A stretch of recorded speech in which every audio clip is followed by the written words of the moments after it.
Yeah. What have you seen from the team in the first couple weeks of preseason? A lot actually. I think we've been training now for 10, 11 days. I think we started as one of the first team in NWSL in general. But they're working very hard. I think preseason is all about making connections, making sure we have a good base level when it comes to conditioning. I think those elements are really coming through. We're seeing a good group. We're seeing a group of players that are willing to put in extra efforts. Compared with the group last season, we also see that there is more willingness, more grit. They really want to put in a lot of work. I think that was also the reaction of a few girls. I had a discussion yesterday or the day before with Paige, with Kate, where they said like there is a big difference just in terms of mentality. There is a big willingness, and I think that's what we've been seeing the first few weeks and trying to settle everyone in, trying to make sure everyone feels comfortable in the environment. And from what we've seen so far, it's all good, to be honest. There was quite a bit of turnover on the roster, players coming in and out. As far as the ones that were coming in, how much say did you have in who was brought in, and what were you looking for in bringing in players? I mean, I think it was the first year last season, so basically you put together a group, you try to see what a team needs, but starting from scratch is really hard. So the turnover is, I think, honestly, a logical something. Making a group, making sure you have a philosophy, you have a DNA. And then I think we just had a very honest and very good conversation with the 3 or 4 of us, as in making sure we, one, from a tactical point of view, you want good players, but also looking at personalities. I think we want to be a team that is really tough to beat, high pressing team, a team that is resilient. So whenever you say those kind of words, you have to make sure that they also fit with players that you bring in. So I think I think honestly we had a very, very good open relationship with front office, and we made the decisions together. As much as it was possible for us to make decisions together, we did it. So no complaints on that side, to be honest. And then lastly for me, you mentioned a couple conversations with Kate and Paige there. Paige was the captain last year, obviously. What does the leadership group look like for this year's team, and will Paige continue as the captain? Paige will continue as a captain. I think she did a good job last season. She showed what she's capable of on and off the pitch. I think she represents the community as well. She goes out to the community. She's a big part of the brand that we as a team, the brand that we as an organization want to represent within the community. I think she's doing a great job. So I don't see any reasons why she shouldn't. The only thing we'll adjust towards this season will be slightly different than last season. Obviously, you have a captain, but it shouldn't be just one player leading a team. I think we have a roster of 26 players. They all should be able to lead in their own way, and I think that's what we've been in the last few weeks, making sure that we understand each and everyone's capability of leading a group. Might be a silent leader, might be a motivational leader, might be all sorts of leaders, but we have to find out what the capabilities are of these players, of these individuals, and then make sure they pick up a role towards the team. How has the team been gelling so far in preseason? How they've been training in general? Yeah. Gelling yeah. together. Integrating. One, they don't complain. I think that's the most important part of what we do so far. We had a few tough weeks, I'm not gonna lie. I think if you have to run between 40 and 60k a week, that's quite tough. But then when I say that there were no complaints, we just do what we have to do on a daily basis, and they get along. I think Tatum has been great for the group. She walked in the building a bit hesitant on the first day, but ever since she's been great to the group. She really fits into the group. I think it was also good for us to have a few Spanish-speaking players to make sure that Guzman integrates well.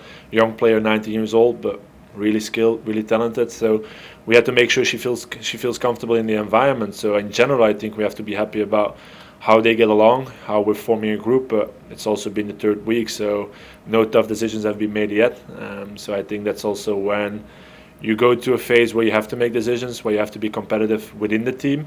That's when you see the real elements of team bonding, the real elements of team dynamics coming up, and I think that's going to be interesting in the upcoming weeks. But honestly, so far, again, I think they're a real group. They get along. They're very competitive on the pitch. They dare to make some falls on the pitch when necessary, but whenever we step off the pitch, it's all settled and we're all ready. So I think that's a positive element. The coaching staff is larger than it was last year. How are the new coaches doing? Very good, actually. I think we'll announce one more assistant coach in the upcoming weeks. I think, yes, we have a bigger staff than last season, but I think we also shifted towards staff with specialists, as in we brought in every department we brought in a real specialist in the matter at hand, which is really important. If I look at the head of performance that we have this season, is quite particular in how we work, what we want to do, is able to set out the big lines towards other staff members, and I think also on that part of what we do on a daily basis, the players have been very, very positive so far, which is important to us as well. Because in the end, and I repeat myself, and I said it last season, our goal is to make the most competitive environment for the player. And I feel like with the people that we have in the building, but also the quality that we have in the building, both on players and staff side, we can make it really competitive. And I think that's what we want to do on a daily basis. Thank you. Thank you. Coach, we've had the advantage of having the majority of the team sit in that chair before you, so we've heard a lot about what they feel like your style is. A word that keeps coming up is detail-oriented, or words, or theme is detail-oriented. This may be an unfair preamble to my question, but are you familiar with the American Division I basketball coach, John Wooden, the Wizard of Westwood? Have you ever heard that name? I did, yeah. Yeah, he was famous for, at the beginning of a new season, bringing players in, and first day he would teach them how to put on socks, make sure that the line was correct on the toe line, and how to tie their shoes. How detailed are you as a coach? Because it sounds like you're almost John Wooden level, so what's your style? Well, they are all wearing white socks, so I think that's maybe a first step. No, I think I just like structure and discipline, not to an extent where a player feels uncomfortable or unsafe, but just to an extent where the lines are very clear, the roles and responsibilities are very clear. I think that was our first day in the office, making sure everyone understood their role, both on staff and player side. And when it comes to details, I work with really good people on a daily basis. Like I said, I work with specialists. I have a performance analyst, which in my opinion is one of the best ones I've ever seen. The way that they make analysis of a training session of a game is different. It's really different, which is really important. And again, like I said, we work with really good people and we're able to put in the details. How detail-oriented I am, I couldn't be able to give you the answer, but I do know I spend a lot of time on just watching how people move, how people interact on a pitch, and if you can bring that to the player, that gives them the impression you're really detail-oriented. But to us, it just makes sense in terms of a DNA, a playing style. Like every detail matters.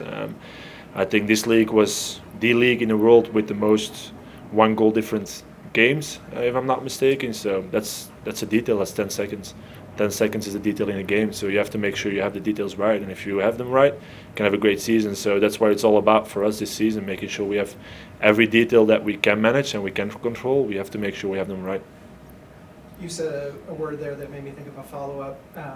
You watch how people interact on the pitch.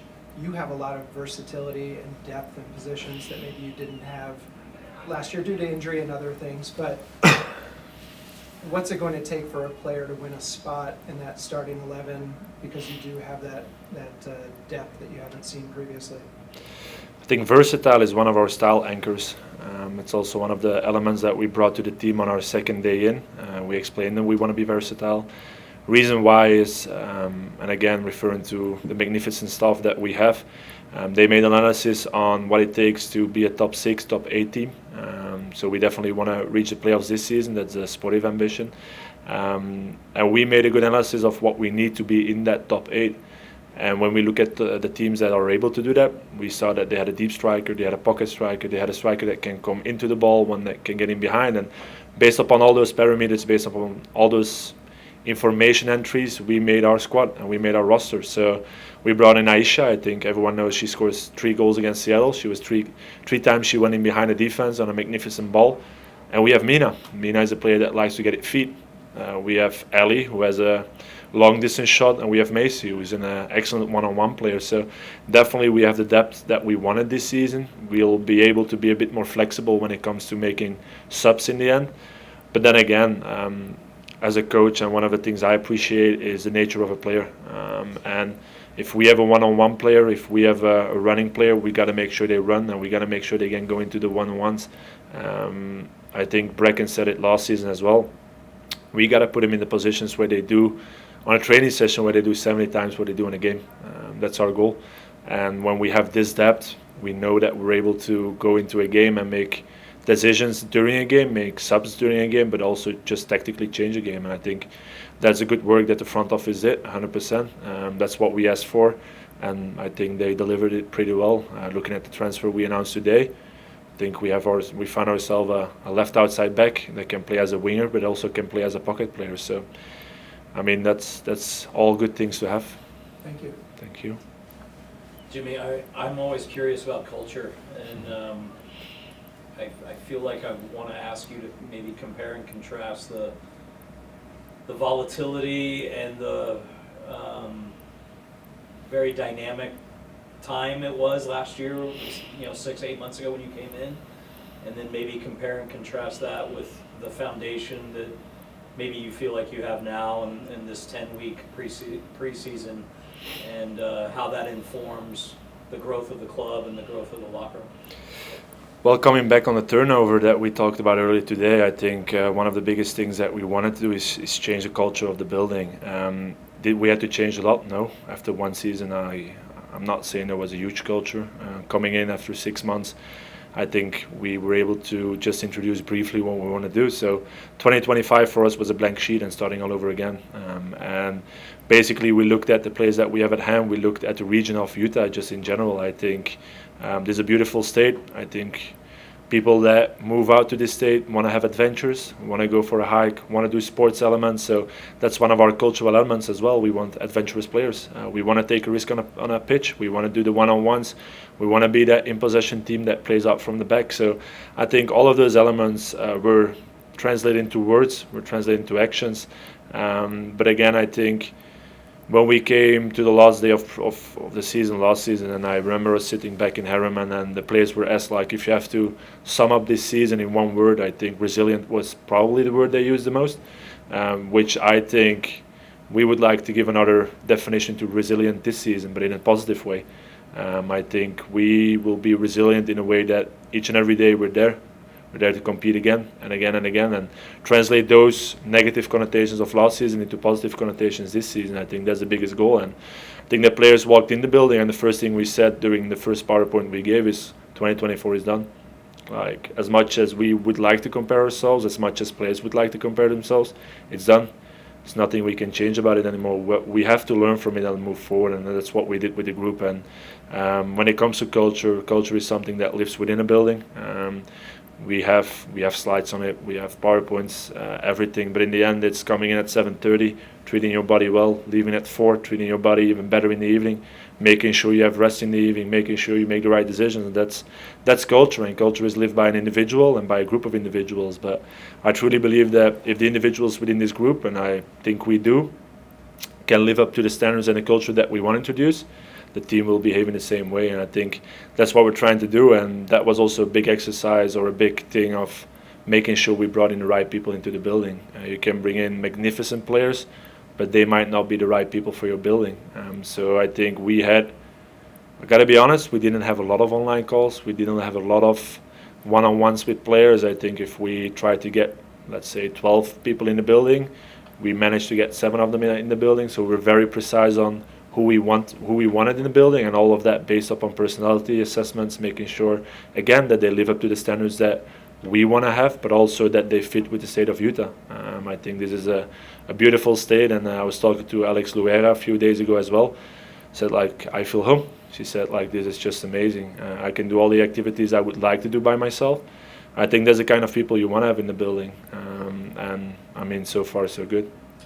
In that recruitment process, how would you, I guess, describe the importance of the facilities, of your philosophy, and of ownership vision for what this club could mean to this community?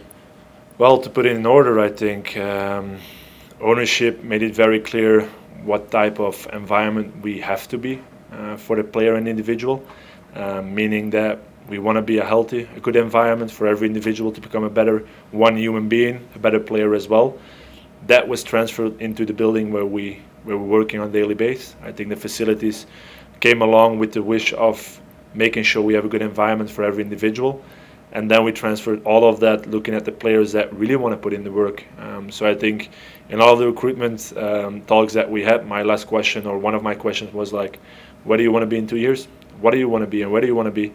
And to a certain extent, you see fire in people's eyes, and some might.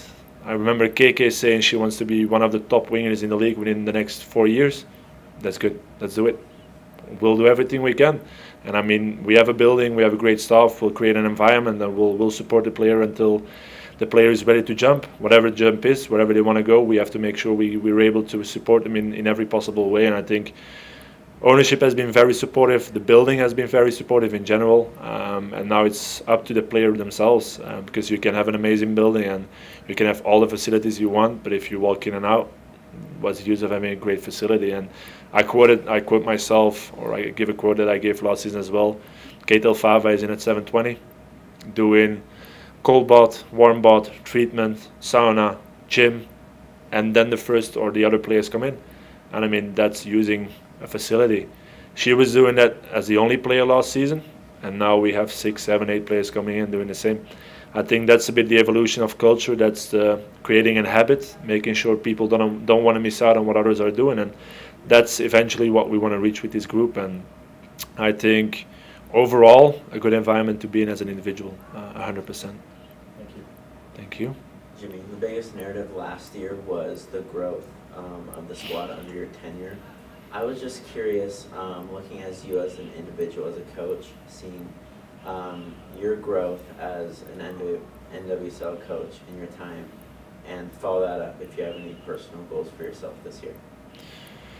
Yeah, the personal goal is, I mean, we go from a staff of, let's say, 6 people to a staff of almost 15 people, to be honest. I think we really invested in having the right people in the building. So my job shifted from being a very operational someone to making sure everyone is doing what they should be doing on a daily basis. Everyone is managing the processes, and the processes are there to make sure the players are feeling well. I think that's my biggest goal for this season, making sure that, one, we have a clear goal, track our progress towards that goal, and making sure we're all working towards the same goal. Next to that, I think I'm someone that values authenticity. So my goal is the same this season, be as authentic as I want to be and I can be within the environment that I work in. And I'm very straightforward, I'm very open and transparent with every player that we have in the building. And I think that's what I want to do this season again. So personal goal is quite simple, be as competitive and successful as we can be this season as a team, as an individual, and as an organization in general. Thank you.